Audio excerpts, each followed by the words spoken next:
Bonsoir l'ami face, c'est comment? Bienvenue de nouveau sur Momo d'Amérique officiel. Ni mo kurai au kana yina ka abonné à cloche de notification activée pour que la vidéo n'ata kana foko.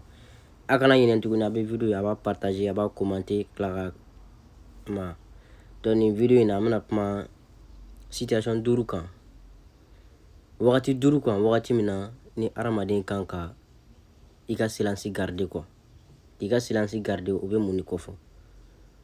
Aramadenya la diɲɛnatigɛ la wagati dɔw bɛ yen i bɛ kɛ problème na ou wagati dɔw bɛ yen genre bɛɛ b'i accuser k'i ye fɛn dɔ kɛ a bɛ tan o wagati ninnu de la a kan i k'i daminɛ ka na foyi fɔ adamaden fana k'i daminɛ wagati dɔw la o fana t'a yira k'a fɔ k'i ye fugari ye ou bien ko kuma mun bɛ ka fɔ i ma ko tiɲɛ don quoi. Donc nin vidéo in na an bɛna kuma situation 5 kan, que ce soit situation amoureuse. Alors, le silence. D'abord, il faut comprendre une chose. Il y a des situations dans lesquelles tu as besoin de garder le silence, tout comme il y a des situations dans lesquelles tu ne dois pas garder le silence. Savoir faire la nuance des deux, c'est pourquoi on dit que savoir manager son silence, c'est beaucoup plus difficile que manager sa parole. Parce que bien qu'on parle des avantages du silence, mais parfois, lorsque tu te tais, ça peut te détruire de l'intérieur. On dit que tout ce que tu ne sors pas par des mots vont finir par des mots. Donc parfois, c'est important de s'exprimer, de dire ce qu'on ressent, mais il y a des situations cruciales dans lesquelles tu dois apprendre à garder ton silence. Le silence ne veut pas dire que tu as peur, c'est juste que tu as une sagesse, tu as un contrôle de toi-même qui est assez élevé et beaucoup de gens aujourd'hui manquent énormément de cela. Alors la première situation dans laquelle tu dois absolument savoir garder ton silence, c'est face à la provocation. Lorsque tu es conscient qu'une personne est en train de te provoquer, que la personne te cherche, c'est que tu es conscient que la personne essaye de te mettre en danger. Savoir gérer ton silence, ton calme à ce moment-là, c'est l'une des choses les plus cruciales. Imaginons un cas très simple. Tu es en face d'une personne, la personne essaye de t'énerver, elle t'insulte, elle te parle mal, elle essaye de tout faire en fait pour que tu puisses agir. Parfois, les gens font ça uniquement pour que tu puisses rebondir et quand tu vas faire quelque chose, on ne va pas dire c'est parce que je lui ai dit ça qu'il a fait ça. Non, on va dire il a fait ça. On verra plutôt les conséquences au lieu des actes. Récemment, j'ai coaché une personne, je l'ai eu en coaching, c'est une célébrité. Il était confronté à ces genres de situations-là. Il m'a expliqué que c'était assez difficile pour lui, que les gens essayaient de le perturber, on essayait de le déstabiliser, ainsi de suite. Moi, je lui dis quoi? Ne réagis pas, tais-toi. Lorsque tu te tais, ça va énerver les gens parce qu'au début, ils vont croire que tu as peur. Ils vont commencer à s'imaginer tout. Le silence est le meilleur ami qui ne te trahira jamais. Ma mère m'a toujours appris lorsque j'étais petit que si tu ne sais pas quelque chose ou même si tu sais, lorsqu'on te demande,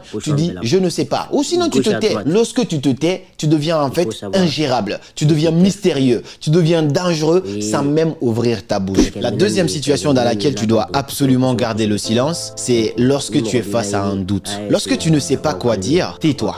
C'est beaucoup mieux que de dire du n'importe quoi. Aujourd'hui, on vit dans un monde où les gens ont besoin de parler pour se prouver à eux-mêmes qu'ils sont quelque chose. Lorsqu'on ne te donne pas la parole ou même quand il y a un débat, tu n'es pas sûr de ce que tu dis, mieux vaut ne rien dire que de dire du n'importe quoi. Et lorsque tu te tais, on ne peut pas capter ton ignorance. On ne peut pas dire ouais mais lui il sait pas. Non, tu es juste calme, tu es posé, tu observes, ça te grandit alors que normalement tu devrais descendre. Lorsque tu prends la parole alors que tu n'es pas préparé, et bah ça te rabaisse. Si tu as des doutes sur ce que tu vas dire, tais-toi. Donc mieux vaut se taire plutôt que de se créer des adversaires. Moi j'ai connu beaucoup de situations comme ça. Parfois j'ai pas forcément les mots sur tout et je me tais, j'observe ces personnes-là. Plus ces gens-là parlent, plus j'apprends davantage et j'essaye toujours d'être le dernier à parler. Et lorsque je prends la parole, j'aurai déjà acquis pas mal d'informations sur ces gens-là et au final, je peux me servir de tout ça pour exprimer mon opinion et ça deviendra beaucoup plus complet et tu vas paraître sage alors que tu n'es pas forcément plus intelligent que les autres, mais c'est justement parce que tu as cette sagesse de prendre du recul, de laisser d'abord les autres vider leur sac et ensuite toi, tu vas t'exprimer. La troisième situation dans laquelle tu dois absolument garder le silence, c'est lorsqu'une personne se confie à toi. Personnellement, je fais des coachings. J'ai un lien d'ailleurs, si ça t'intéresse, dans la description, je te mettrai un lien qui te permet de prendre un rendez-vous avec moi. C'est assez sécurisé, tout est propre. Tu viens, tu prends un rendez-vous, ça te permet d'avoir un échange de 15 minutes avec moi et plus tard, s'il y a besoin de coaching, on établit tout ça. Si tu as besoin de mes services, que ce soit sur le coaching en développement personnel, rupture amoureuse ou que ce soit sur la création de contenu, tu peux prendre un rendez-vous avec moi, on en discute. Pendant 15 minutes, c'est comme ça que ça se passe. Donc une fois, j'ai eu une dame en coaching, on était vraiment passé à l'étape supérieure, on était en vrai coaching. Elle était tellement mal qu'elle avait besoin de s'exprimer. Et j'ai compris que cette femme, elle n'avait pas forcément besoin d'un coaching, elle avait besoin d'écoute de la part d'une personne de confiance, d'une personne qui ne va pas la juger, qui va juste l'aider à avoir des solutions. Au lieu de parler, j'ai eu le coaching avec la dame, normalement c'est une séance d'1 heure à peu près, tu vois. La dame, elle a parlé 55 minutes. Tout ce que je faisais, c'était je l'écoutais attentivement parce que c'est très important aussi de laisser les gens parler, mais sans s'en foutre. Vraiment écouter attentivement. Lorsque tu fais ça, la personne, elle se sent tellement soulagée qu'elle a l'impression que tu lui as apporté 10 millions d'aides. À la fin, elle m'a dit merci beaucoup, Karamo. J'ai vraiment hâte de la séance prochaine parce que j'adore travailler avec toi. Alors que j'avais absolument pas dit grand chose. Je l'ai juste dit vers les 5 minutes de la fin. Je dis ok, j'ai compris ça et ça. Voilà ce que tu vas faire avant qu'on ne se croise la semaine prochaine. En faisant cela, j'ai pu aider cette femme sans même ouvrir ma bouche. Donc parfois, les gens qui viennent vers toi n'ont pas forcément besoin de tes explications. Ils ont juste besoin d'une écoute active. La quatrième situation dans laquelle tu dois absolument savoir garder le silence, c'est lorsque la foule est contre toi. Lorsque la foule se retourne contre toi, c'est beaucoup mieux de te taire, de ne pas essayer de convaincre la foule avec tes mots. Si plusieurs bouches contre ta bouche tout seul, mieux vaut se taire. Très récemment, comme je te disais tout à l'heure, j'ai eu une personne en coaching, c'est une célébrité. Et cette personne avait beaucoup de polémiques autour d'elle. Beaucoup de gens disaient du n'importe quoi sur lui, sur les réseaux sociaux, ainsi de suite. Il a voulu réagir. Qu'est-ce que je lui dis? Là, c'est à chaud. Lorsque tu prends la parole, lorsque tu t'exprimes, c'est comme si tu parlais pendant que tout le monde parle. Et tu sais, quand tu parles pendant que tout le monde parle, c'est comme si tu faisais comme tout le monde, on ne t'écoute pas. Et donc, tu vas vraiment te ridiculiser. Dans ces situations-là, laisse les gens parler, laisse les gens dire ce qu'ils veulent. Toi, simplement tais-toi, laisse la vie faire son travail. Ce courant va passer et à un moment, tu auras vraiment l'opportunité de t'exprimer, de dire ta vraie version des faits et les gens vont t'écouter ou même te respecter. Et parfois même, tu n'as pas besoin de parler, tu as simplement besoin d'agir. Et en voyant tes actions, les gens vont juger d'eux-mêmes. Lorsque tu es dans une situation où tout le monde pense que tu as tort, n'essaye pas de prouver le contraire avec ta bouche. Mieux vaut agir plutôt que d'essayer de contrer les gens en te justifiant, en faisant des discours par-ci par-là. Tu vas te ridiculiser et franchement, personne n'a envie de ça. La cinquième situation dans laquelle tu dois absolument apprendre à gérer ton silence, c'est lorsque tu as besoin de te faire entendre, lorsque tu as besoin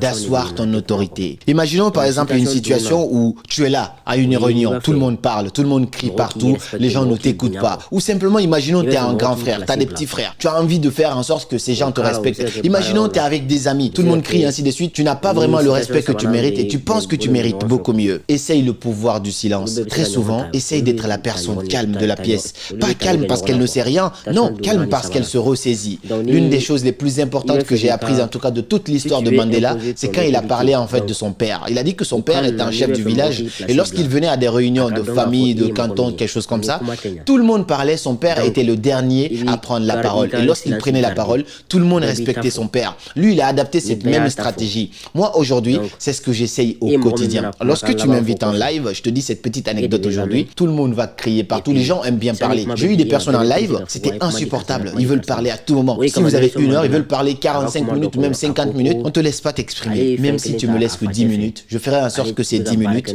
soient vraiment percutants et pertinents, que ça marque en fait les esprits, mais je ne vais pas me précipiter à ramasser la parole par-ci par-là. Ceux qui m'ont vu en live savent comment je me comporte. Je laisse les gens me donner la parole et quand on me donne la parole, je fais en sorte que tous ces moments de silence passés, que les gens réclament en fait ma parole, qu'on se dise à chaque fois, Karamo, vas-y, parle. Mais je ne suis pas cette personne qui va sauter sur la parole à chaque fois et ça fait que je parviens à asseoir mon autorité dans n'importe quelle situation. Je te dis ça, essaie de l'exploiter partout et que ce soit aussi en entreprise, au boulot, que ce soit, je sais pas, dans n'importe quelle situation, sois la dernière personne à prendre la parole, pas parce que tu as peur, mais parce que toi tu es assez mature de ne pas avoir cette soif de t'exprimer. Et je termine par te préciser en fait que ce n'est pas dans toutes les situations qu'on va devoir garder le silence, mais ces situations-là, ces 5 situations-là sont vraiment cruciales. Il faut garder le silence pour ne pas se créer des adversaires. Si toi aussi tu connais d'autres situations dans lesquelles on devrait garder le silence, partage-les-moi dans les commentaires. Dans quelle situation parmi ces 5-là tu aimerais vraiment apprendre à garder le silence? Dans quelle situation tu as du mal? Partage-moi tout ça dans les commentaires et je terminerai par te dire avec toute ma conscience que je suis vraiment persuadé en fait que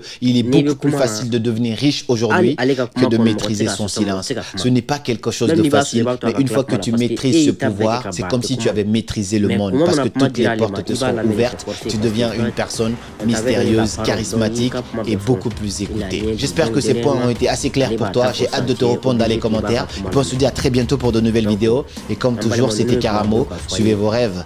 Ils connaissent le chemin.